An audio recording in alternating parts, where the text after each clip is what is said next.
Eu acho importante aclarar uma coisa também. A intenção inicial era assim, ter um tipo de bate-papo com alguns. A minha ideia inicial era ter aqueles com quem eu tenho algum vínculo direto, histórico ou presente, e trocarmos algumas ideias, né? Mas a coisa rendeu, se espalhou, e formamos esse grupão, que eu acho que é muito interessante e bom, me alegra muito. Mas só para dizer-lhes que não tem nada assim programado, arrumado, organizado, projetado. Era uma conversa entre pastores para passar em revista nosso próprio serviço, trocarmos ideias e vermos os riscos que podemos estar correndo no caminho, risco de nos desviarmos daquilo que Deus nos confiou. Enfim, era nos enriquecer mutuamente. A carga inicial que eu tentei explorar da última vez era a importância de nós, aqueles que pastoreiam, sendo presbíteros ou não se deixarem, não nos deixarmos engolir pelas demandas que temos e, sem nos darmos conta, abandonarmos o serviço pessoal de fazer discípulos. Estarmos tão envolvidos com o pastoreio e deixamos de fazer discípulos, né? E também deixamos de ser discipulados. Naturalmente que o discipulado, ao longo do caminho, vai mudando suas características. Uma coisa é tratar com um bebê, outra coisa é com uma criança maiorzinha, outra coisa é com um pré-adolescente, o adolescente, o jovem, o adulto, casado, não casado. O trato vai mudando do pai com seus filhos. Mas nunca chegaremos a um ponto em que podemos prescindir e não necessitar dos cuidados de outro. Eu não quero alcançar esse estágio. Só se estiver em situação que não tem ninguém a quem eu possa e deva me reportar. Então, a ideia era, nesse caminho, seguirmos sendo cuidados, seguirmos sendo discipulados e não deixarmos de fazer discípulos. Essa era a ideia central, era que nós queríamos explorar e desenvolver no último encontro. Durante a conversa, surgiu um aspecto do pastoreio que foi bem explorado, bom, foi em alguma medida explorado, e eu pensei em acrescentar algum comentário sobre isso hoje e voltarmos ao ponto que é o fazer discípulos. Só para paginar os amados que não estavam no último encontro, nós ilustramos como partes de nossa demanda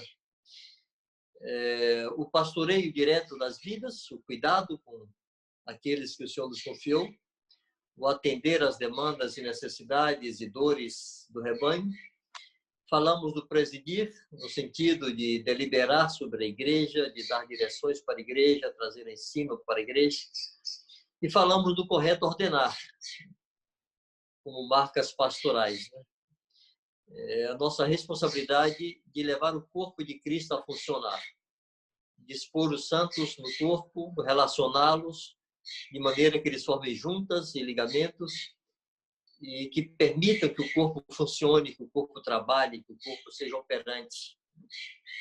E que essas coisas nos demandam muito tempo e poderia terminar nos roubando esse serviço de fazer discípulos. Explorando esses três aspectos da vez passada, Sérgio achou importante explorar e desenvolver um pouco mais a importância de que o exercício do pastoreio não seja um domínio sobre as vidas e sobre a fé dos irmãos. Transcorremos alguma coisa sobre isso. Sérgio usou o exemplo de Moisés. Eu também explorei um pouco esse exemplo de Moisés, falando da importância da mansidão. Eu queria só fechar esse aspecto, especificamente, da mansidão e do não domínio, e depois nós migramos outra vez para a questão do fazer discípulos. Uma coisa que me chama a atenção em Moisés que a Bíblia afirma que o varão Moisés era muito manso, mais manso do que todos os homens da terra. Então, é referência muito elevada, é um padrão elevadíssimo, mais manso do que todos os homens da terra. Mas quando olhamos para Moisés, nós não vemos um homem que seja naturalmente dócil ou gentil ou cortês ou disposto a ceder. Moisés era um homem forte, um homem de opiniões fortes e de atuações fortes. Como diz o baiano, era um homem de atitude. Quando ele, visitando o seu povo, já com a carga no coração de que deveria libertar o seu povo, é assim que Estevão interpreta a ação de Moisés, lá em Atos. Estevão diz que Moisés tinha expectativa de que o povo percebesse que, por meio dele, Deus queria livrá-los, sendo ele o neto de Faraó. E nessa visita ao seu povo, Moisés viu o egípcio castigando e maltratando o hebreu e ele matou o egípcio. Ele não chegou e pediu com licença, por favor, não faça isso, deixe isso. Ele chegou atuando de forma muito forte e matou aquele egípcio. Quando isso vem à luz e todos tomam conhecimento, Moisés foge com medo de Faraó e vai para a terra de Midian. E chegando lá em Midian, ele encontra uma cena em que alguns pastores não querem permitir que as pastoras, né, as filhas de Jetro, deem de beber ao seu rebanho. E Moisés, outra vez, não pede nem com licença, nem por favor. Ele enfrenta aqueles pastores e desce-lhe a madeira na turma, né? Ele parte para uma briga com aqueles homens e os expulsa, permitindo assim que as pastoras, as filhas de Jetro, dessem de beber ao seu rebanho. Então Moisés era um homem impulsivo e, ao mesmo tempo, tornou-se o homem mais manso da terra. É só para dizer, irmãos, que essa mansidão não é nada ligado ao nosso temperamento. Não é uma coisa inata que nasce com você e você é manso porque nasceu manso. Mansidão é uma virtude e deve ser conquistada, deve ser perseguida. E Moisés o fez, a ponto de tornar-se o homem mais manso da terra. Ele foi exercitado nisso. E, amados, no exercício do pastoreio, nós somos frequentemente provados nesse negócio. Nós somos enfrentados, nós somos confrontados, nós somos caluniados, nós somos injuriados, nós somos insultados, nós somos provocados. E nesse momento é importante desenvolver esse exercício de maneira consciente, deliberada, reagir como Deus quer que nós façamos e não seguindo o nosso impulso. Ser manso é condição para pastorear. E nós devemos conquistar isso por meio de exercício, em sujeição ao Senhor, em sujeição à sua palavra, em sujeição à voz do Espírito Santo em nossa consciência, contendo nossos impulsos, em sujeição uns aos outros, em sujeição ao presbitério, em sujeição ao companheiro, em sujeição ao corpo de Cristo. Jesus, quando chamou para estarem ao seu lado, né? Mateus 11, 28, 25 a 30, quando Jesus diz, tomai sobre vós o meu jugo e aprendei de mim. Irmãos, essa palavra aprender tem cada vez chamado mais minha atenção nas Escrituras. Jesus disse, aprendam comigo, aprendei de mim que sou manso e humilde de coração. Ele está falando de algo a ser adquirido, que não é natural em nós, ser manso e humilde de coração. E a maneira de aprender isso, dessa palavra de Jesus, ela é colocar-se com ele, debaixo do mesmo jugo que ele está. Jesus colocou-se debaixo de um jugo, fazer a vontade do Pai em tudo. Esse era o jugo de Jesus. Então, o jugo que ele nos oferece não é um jugo individual para nós. É um jugo onde ele já está e ele quer nos incluir. Acho que a maioria de vocês conhece a figura do boi de canga, né? Aquela canga onde entra uma parelha de bois, dois bois, né, uma dupla. Aquilo é o jugo. O jugo é um instrumento de domínio, de governo, e que é duplo, é para dois animais. Então, quando Jesus disse, tomai sobre vós o meu jugo, ele está dizendo, coloque-se aqui ao meu lado, junto comigo, debaixo do mesmo jugo onde eu já estou. E aqui, você vai ser forçado a andar comigo. Debaixo desse jugo, você não vai ter a opção de sair. Você não tem escolha de se livrar dele. Quem está sob jugo, está sob governo. Então, você vai ser forçado a andar comigo. E andando comigo, você vai aprender a ser manso e humilde de coração. Então, aqui está, irmãos, ao mesmo tempo uma demanda enorme e uma promessa gloriosa.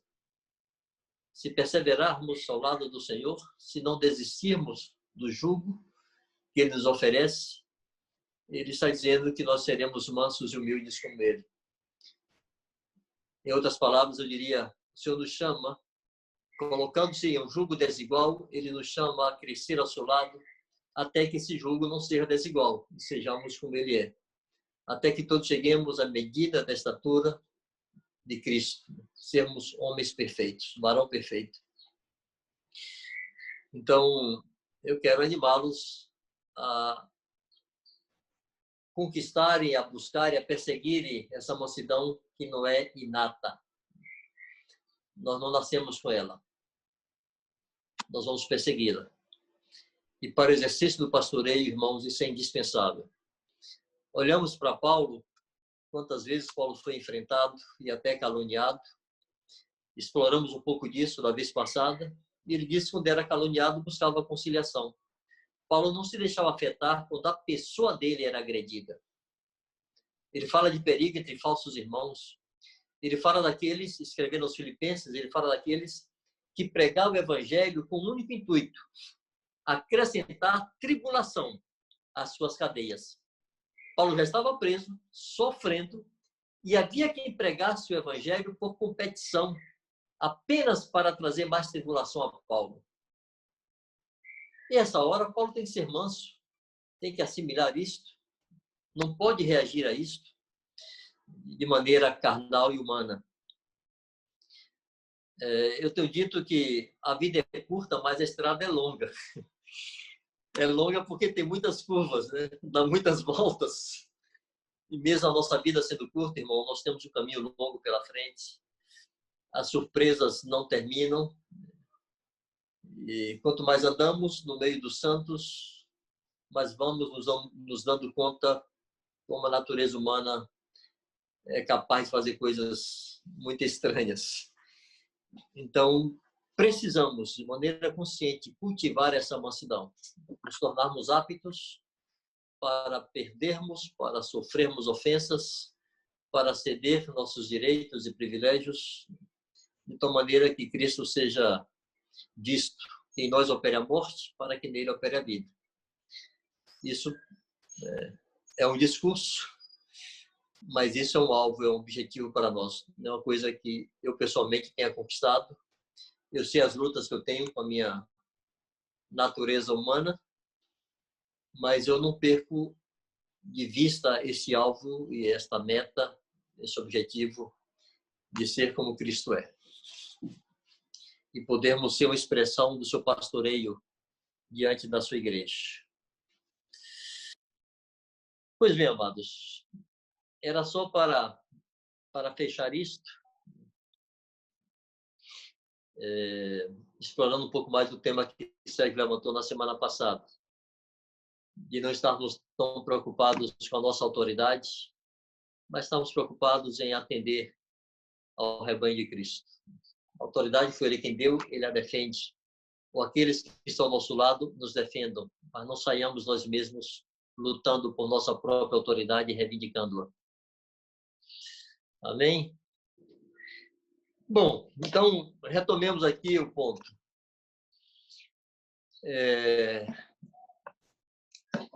Como esta é a minha inquietação, irmãos, porque é a minha necessidade, eu só parti do pressuposto que talvez fosse a necessidade de outros, mas é minha necessidade. Conciliar toda a demanda pastoral com o serviço pessoal de fazer discípulos. Como o diálogo aqui fica difícil, porque somos muitos, eu queria ir propondo algumas coisas durante a minha fala. Primeiro, eu queria que vocês fizessem o exercício depois de se perguntarem, nesse serviço de fazer discípulos, quem são os homens que eu estou distinguindo para dedicar-me a eles? Eu tenho aqui um pequeno grupo de 2 ou 3 ou 4, a respeito dos quais eu possa dizer o que Jesus disse: tudo que recebi do meu Pai vos tenho dado a conhecer. Existe um grupo de homens sobre os quais eu possa dizer o que Jesus disse aos seus discípulos ao final do seu ministério, Lucas 22. Ele diz: vocês são aqueles que têm permanecido comigo nas minhas tentações. Eu tenho esse grupo de homens, eu tenho discípulos nesse nível. Qual é a importância dessa pergunta, irmãos? Eu tenho um temor que nós possamos estar fazendo discípulos por atacado, e reunindo um grupo de homens e transmitindo-lhes ensino, e deixando de fazer aquilo que foi a marca de Jesus na formação dos seus discípulos, que é trazer para perto de si alguns. Pensemos assim: Jesus tinha pelo menos 70 homens muito fiéis, tão fiéis que ele confiou a eles saírem de 2 em 2 pregando o evangelho. Lhes deu uma tarefa, a missão dos 70, como é conhecido. Mas chegou um momento, isso fica muito marcado no final do capítulo 9 de Mateus, Mateus 9, 35 em diante, em que Jesus, vendo as multidões, se compadece delas, porque estavam exaustas e aflitas como ovelhas que não têm pastor. E ele diz aos discípulos: a seara é grande, os obreiros são poucos. Rogai, pois, ao Senhor da seara que mande obreiros para a sua seara. Irmãos, pode não ter acontecido em ordem cronológica o episódio relatado em seguida a isso. Mas eu entendo que o Espírito Santo quis dispor daquela forma, que Mateus 10 começasse com aquilo que está registrado lá, imediatamente após, ao final de Mateus 9. Pode não ter sido em ordem cronológica, pode não ter sido a sequência de tempo, mas a forma como está apresentada é muito sugestiva. Jesus acaba de falar com os discípulos que orem, que roguem ao Senhor da seara que mande obreiros para a sua seara, porque a seara é grande, os obreiros são poucos. Era como se Jesus, como homem, houvesse se dado conta que ele não era capaz de alcançar aquela multidão. Ele não tinha recursos para alcançar todos. Ele percebe isso. São muitos, e os trabalhadores são poucos, que o Pai do céu envie mais gente. Imediatamente após isso, no relato bíblico, Jesus chama 12. A estratégia de Jesus para alcançar a multidão não foi ele sair feito louco, querendo falar com todo mundo. A estratégia de Jesus para alcançar todos foi concentrar em alguns. Isso de concentrar, eu temo que se esteja perdendo entre nós. Em nosso jargão aqui, quando falamos das características da obra, falamos de simplicidade, falamos de concentração, intensidade, continuidade, sacrifício. Simplicidade é para não estarmos inventando muita loucura. Hoje é muito comum encontrar ministérios, por assim dizer, entre aspas, os mais diversos. E tem levita para tudo nos diversos segmentos cristãos e da igreja por aí afora. Nos mantendo a simplicidade daquilo que Jesus se propôs fazer e que fez, e que os apóstolos se propuseram fazer e fizeram. Não inventar, não entrar nessa parafernália que está aí no meio da igreja de Deus, espalhado por toda a terra. E aqui, irmãos, eu não estou falando de sinceridade, eu não estou falando de integridade, eu não estou falando de bom coração, Não estou falando de bom caráter, de boas motivações, não é isso. Mas é nos atermos a fazer o que Jesus mandou fazer. Me permito aqui dar uma recuadazinha, eu já volto para esse ponto da simplicidade, concentração, intensidade e continuidade. Voltemos lá para Mateus 28. Pensemos assim, toda a expressão de igreja que existe no mundo hoje, dando assim a melhor interpretação, toda expressão de igreja que existe no mundo hoje é fruto de um esforço sincero em cumprir Mateus 28, 18 a 20. Se os santos, ao longo dos séculos, se os filhos de Deus não quisessem cumprir esta ordem e tivessem ficado em seus lugares, a igreja não teria chegado ao Brasil, por exemplo. Aqueles que quiserem dar uma pesquisada depois vão descobrir que houve mártires no Brasil. Não foi fácil o evangelho entrar no Brasil. O catolicismo romano resistiu duramente ao evangelho no Brasil. Os jesuítas perseguiram protestantes que vieram da Europa para o Brasil. Mataram protestantes aqui. Aqui em Salvador existe a chamada Primeira Igreja Batista do Brasil. Ela foi fundada em 1882. Mais de 3 séculos depois que os portugueses chegaram no Brasil. Próximo a essa data, chegaram os presbiterianos e outros segmentos cristãos. Até, irmãos, não posso precisar, mas creio que até 1910, isso vocês podem pesquisar e descobrir, o Brasil era um país católico romano.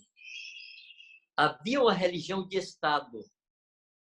Não se reconhecia casamentos que não fossem feitos na Igreja Católica.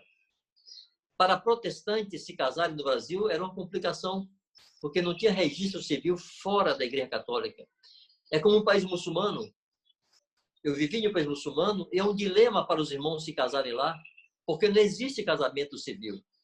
O sujeito, para casar, ele tem que ir diante de um religioso e, inclusive, declarar o credo muçulmano, senão ele não casa.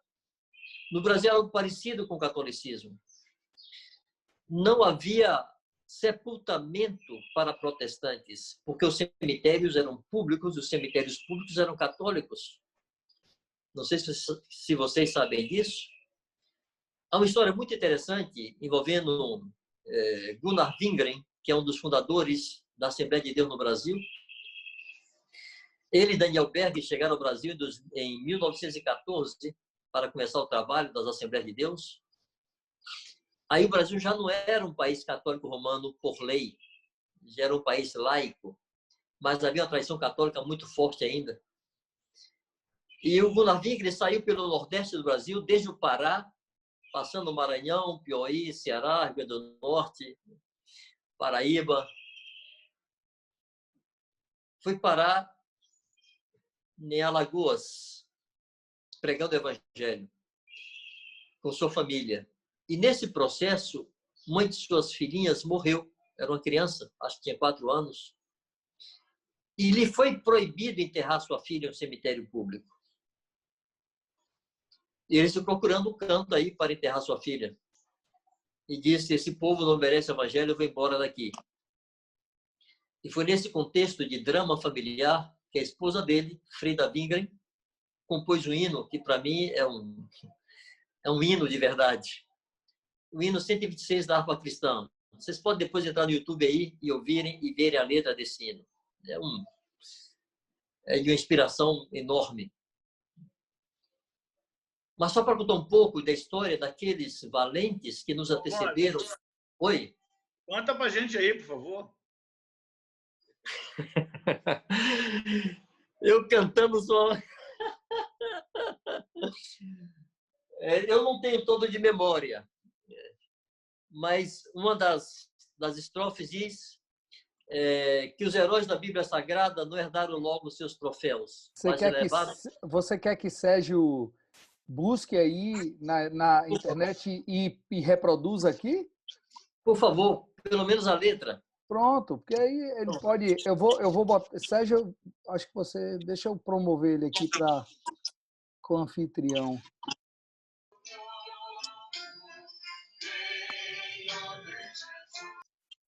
Uma das estrofes, uma das frases mais interessantes, ela diz: quem no coração for mais ferido, mais daquela glória há de ter. Ninguém vai chegar às alturas sem as asas da humilhação. É uma riqueza. A mim é uma fonte de inspiração muito interessante. Mas enquanto Sérgio procura, eu sigo aqui com a história. Houve resistência ao Evangelho em tudo que é parte do mundo.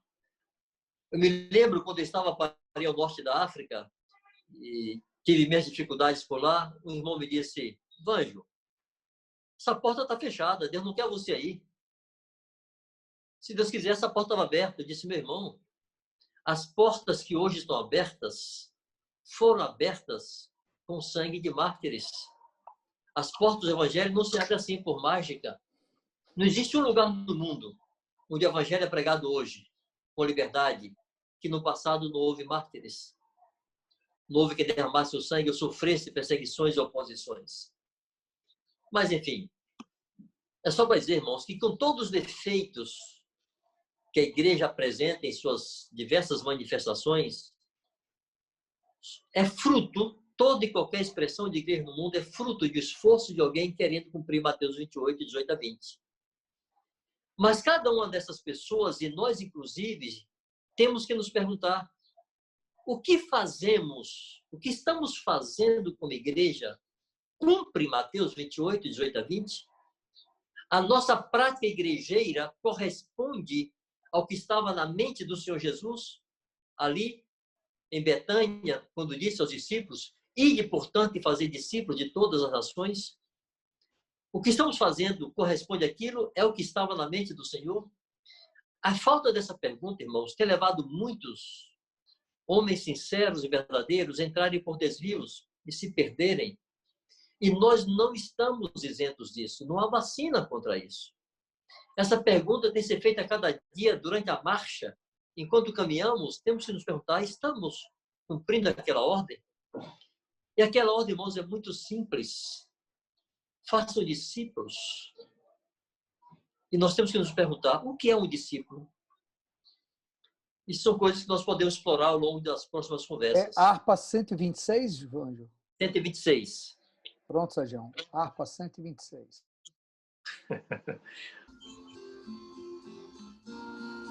Bem-aventurado que confia no Senhor como fez Abraão. Ele creu ainda que não via, e assim a fé não foi em vão. É feliz quem segue fielmente dos caminhos santos do Senhor. Na tribulação é paciente, esperando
te leva ao seio do Senhor. Aleluia.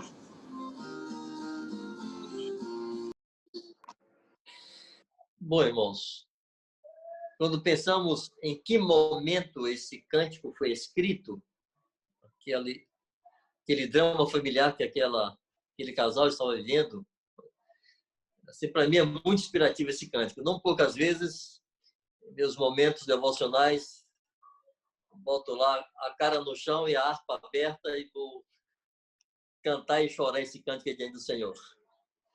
Mas, enfim,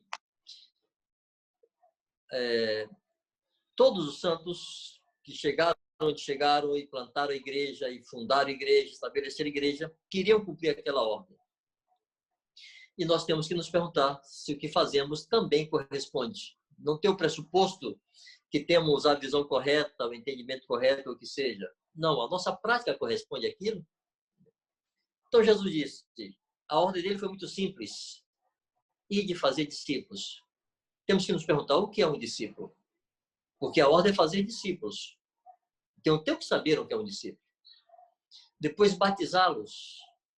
Bom, como eu disse, podemos explorar isso depois. Eu quero dar a manchete completa e depois podemos explorar hoje ou em outro momento. Se batizá-los, batizar quem? Aqueles que você tornou discípulo, anunciando o reino de Deus.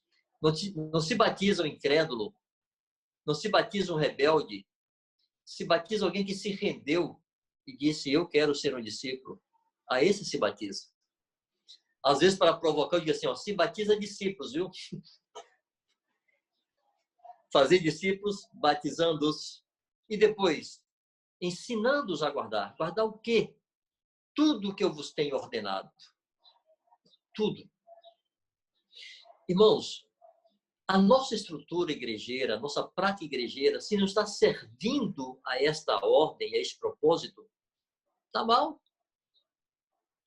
Qualquer prática que nós tenhamos que não aponte para isto, pregar o evangelho, batizar aqueles que entenderam e receberam o reino de Deus, e depois ensiná-los a guardar tudo que Jesus ordenou, se não cumprir isso, não serve. Corremos o risco de nos tornarmos com qualquer outro segmento do evangelho, em alguma medida se tem tornado uma estrutura cristã sincera, pessoas sinceras, verdadeiras, querem agradar a Deus, mas nem por isso corresponde ao que Deus quer. A nossa sinceridade não nos isenta de erros. Ser sincero de coração, ser inteiro de coração, não é garantia que não vai cometer equívocos. Se, por exemplo, alguém está no Rio de Janeiro e querendo ir a Porto Alegre, pega a BR-101 em direção a Salvador, Porto Alegre não verá, mesmo que sincero for. Ele pode estar cheio de sinceridade se eu vou para Porto Alegre. Não vai, velho. Você pegou a estrada errada, você vai parar em Salvador. A nossa sinceridade, irmãos, não garante que não erremos. Então, nós precisamos ir conferindo com as Escrituras a nossa prática, estando prontos a nos despojar de todo o conteúdo, de tudo que for parafernália que não corresponda ao que Deus quer que façamos. Se não tivermos essa disposição, nós vamos acumular tradições que serão um peso que vai dificultar a nossa caminhada.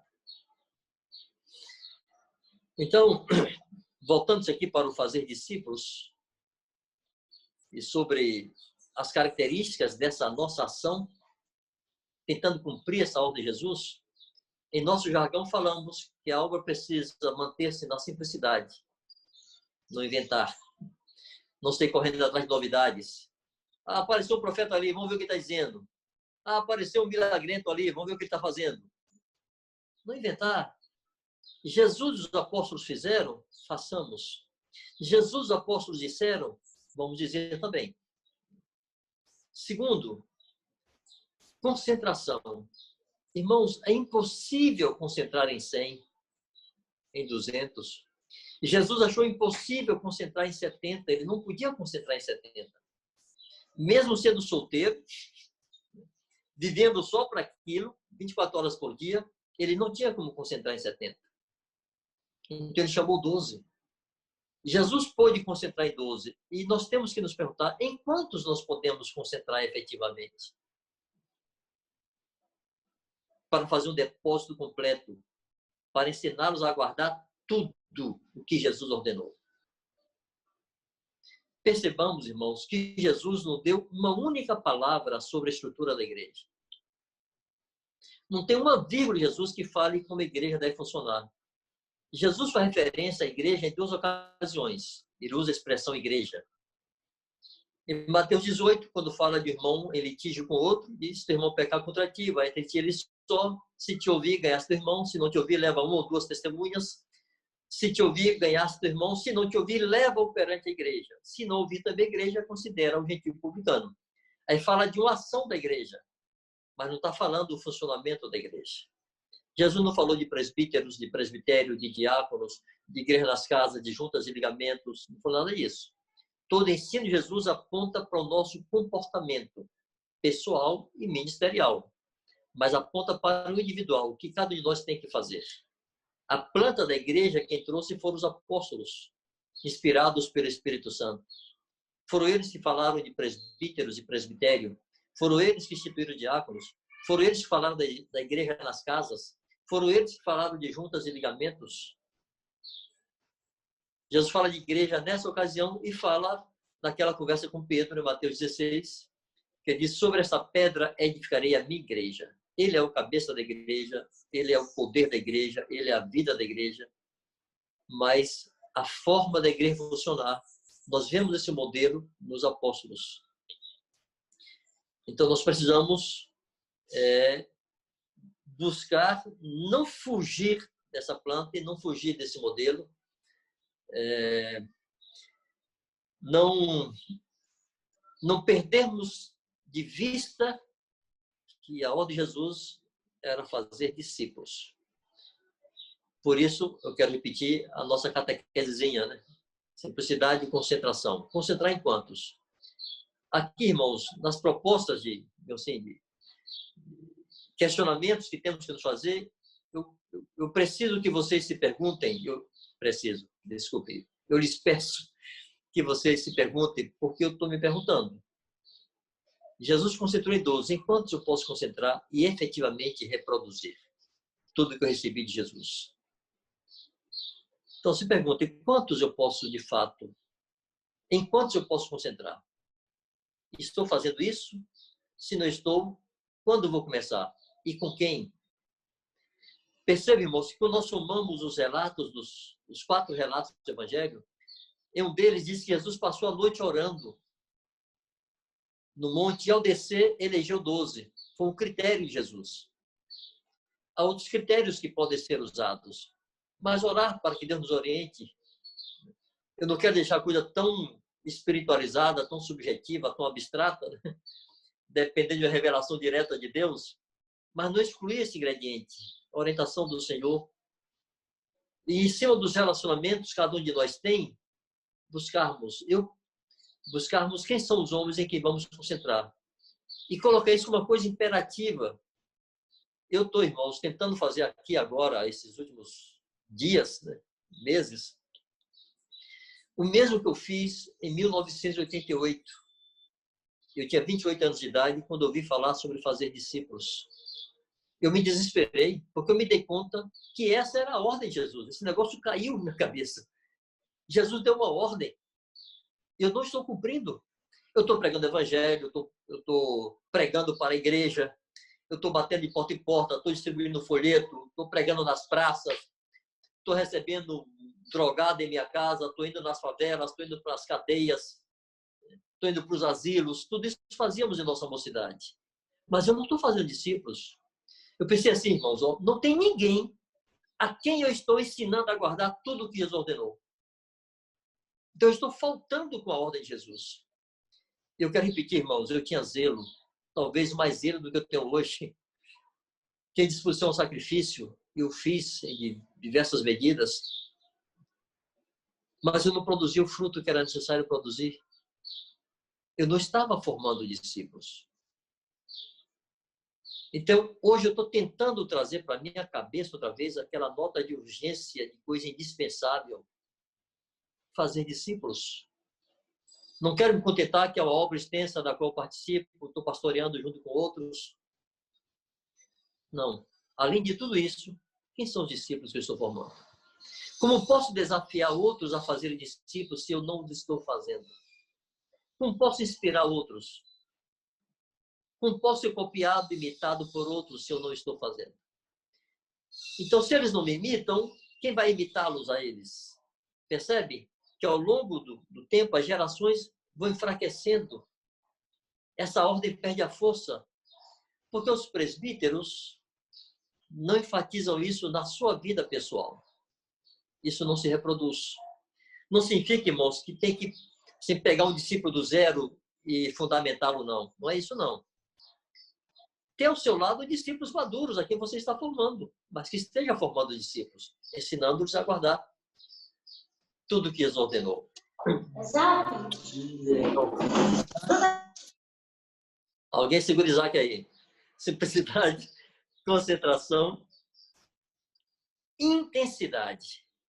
Irmãos, é impossível ser intenso se não concentrarmos. Se estamos dispersos, se o nosso ministério é um chuveiro, é impossível concentrar. Pegue, por exemplo, uma mangueira dessa de regar jardim. Ela tem ali na ponta o regulador, que pode ter vários tipos de jatos. Em determinada posição, no extremo, fica um chuveiro, literalmente. Em outro extremo, fica um jato sólido. E entre outros, tem vários modelos de jatos, digamos assim, que você pode controlar. Mas ali é um exemplo de concentração. Se você põe de forma que o jato saia direcionado, o efeito é um. Se sai com um chuveiro, o efeito é outro.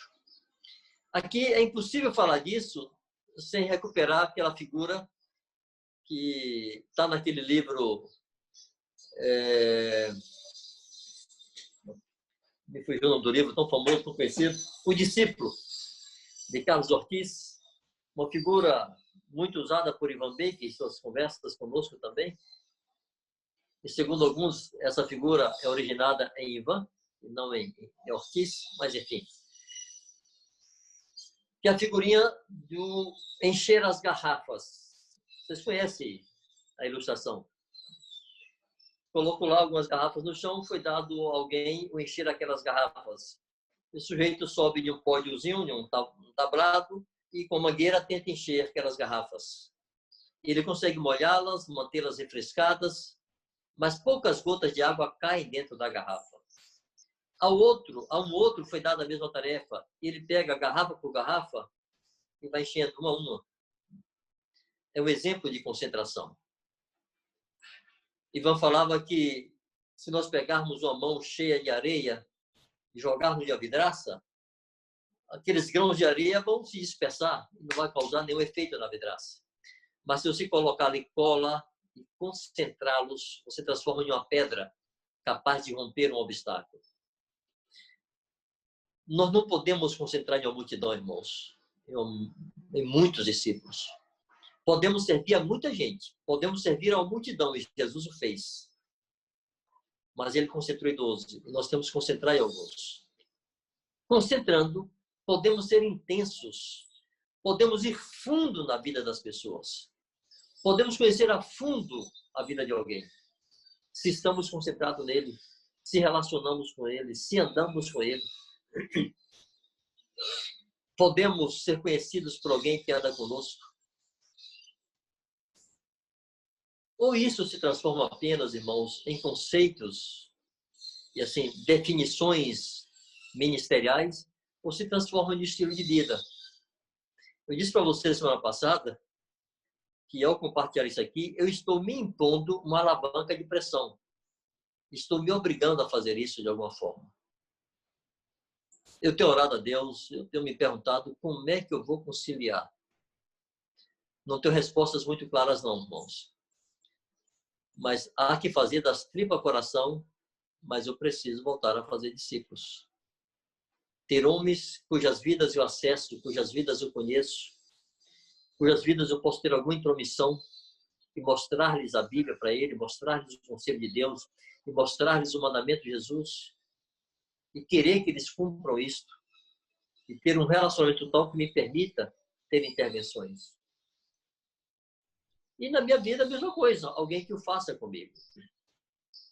Simplicidade, concentração, intensidade, continuidade. Esse trabalho não termina nunca. Dá seguimento. Começamos o trabalho com o discípulo, vamos seguir, vamos completar a obra. É como Paulo diz, que ele se esforçava o mais possível, ele se afadigava e se esforçava o mais possível. Lá no finalzinho de Colossenses capítulo 1, ele diz motivo, qual era o alvo de Paulo para se afadigar e se esforçar o mais possível? Apresentar todo homem perfeito em Cristo. Não tem como concluir essa obra sem continuidade. Fazer discípulos não é como uma plantação de milho, que você planta em 4 meses, está dando fruto, e você pode cortar. É uma lavoura que exige um cuidado continuado para que o fruto seja aperfeiçoado. Então, vamos repetir. Simplicidade, concentração, intensidade, continuidade, sacrifício. Impossível fazer tudo isso sem sacrifício, irmãos. Sem sacrifício de nosso tempo, sem sacrifício de nosso descanso, sem sacrifício de nossa privacidade, sem sacrifício de nossas finanças. É impossível servir sem sacrifício. Nunca teremos um ambiente, um tempo ideal para servir. Irmãos, nós temos o inferno contra nós. Nós temos um mundo que tem um príncipe, que é Satanás, e esse mundo está contra nós. Nós temos a nossa carne, que é contra nós. Nada nos favorece, a não ser a habitação do Espírito Santo, o consolo do Espírito Santo, o estarmos aos pés de Jesus, os dons e a graça e as capacitações que Ele nos dá pelo Espírito Santo, os próprios santos que nos animam, nos animamos uns aos outros. Mas fora disso, é trabalho e é sacrifício. Bom, esse aqui, irmãos, é o ponto principal que eu estou tentando destacar. Cláudio, Oi, só lembrando aí de sacrifício, quem está falando? Davi, há tanto tempo estou convosco. Vai, é só para lembrar sobre sacrifício, daquele exemplo de Jesus lá em Marcos. Diz que eles não tinham tempo nem de comer, do Sim. tanto de ia e de vinha. Sim. Sim. Isso mesmo. As situações que Jesus estava exausto, a Bíblia relata assim. Se fala hoje muito contra o ativismo. Eu tenho medo que alguns estejam confundindo o ativismo com atividade intensa, ilícita e necessária. Jesus não era um ativista, mas ele era ativo. Não tinha hora nem de comer algumas vezes. Ali no barco ele estava dormindo, e dormir de uma tempestade não é coisa fácil, ele devia estar estourado. Naquela história da mulher samaritana, diz que ele estava exaurido, é como um pneu murcho. Paulo fala, olhamos a história de Paulo e vemos que foi marcada pelo sacrifício, pela intensidade. O ativismo inútil é aquele que você quer se realizar na sua atividade. Mas as demandas, irmão, do reino de Deus são muitas. Sim, nos exige intensidade e exige sacrifício. Então, o ponto que eu quero chamar a atenção para mim e para vocês é basicamente este. Estamos atendendo aquela ordem de Mateus 28, 18 a 20. Estamos fazendo discípulos. A nossa prática igrejeira corresponde àquilo ali. Ou nós já estamos aí tomados de uma série de santas e boas tradições, mas não estamos atendendo a ordem que o Senhor nos deu. Não estou propondo nenhuma loucura, não, irmãos. Eu estou bastante satisfeito com o que temos chamado de estrutura. Mas dentro dessa estrutura que eu acho que é bíblica, em grande medida, podemos nós mesmos nos embaraçar com uma série de atividades e, ao final, não atender a essa ordem do Senhor. Então, meu pedido, minha fala, aponta nessa direção. Perguntemos, cada um de nós, passemos em revista a nossa própria vida e ministério e nos perguntemos se estamos fazendo discípulos nessa medida. Eu gostaria muito, eu estou propondo encerrar aqui e abrir para participações, para não ficar uma coisa muito comprida. A ideia seria seguirmos depois, em outros momentos, falando de alguns aspectos desse fazer discípulos. Primeiro, explorar aquela ordem de Mateus 28, 18 a 20, explorando o que é um discípulo, irmos a fundo nisso, porque esse é o nosso trabalho, fazer discípulos. Explorar algo sobre o batismo, que lugar o batismo tem tido em nossa pregação e nosso serviço, a realidade, a grandeza, a glória do batismo, de ser unido a Cristo, e o ensinar a guardar todas as coisas, aspectos práticos disso. E também, em outro momento, falar de maneira mais ampla sobre o distinguir níveis e dedicar-se aos fiéis, a necessidade de trazermos esse princípio para a nossa prática cotidiana no fazer discípulos.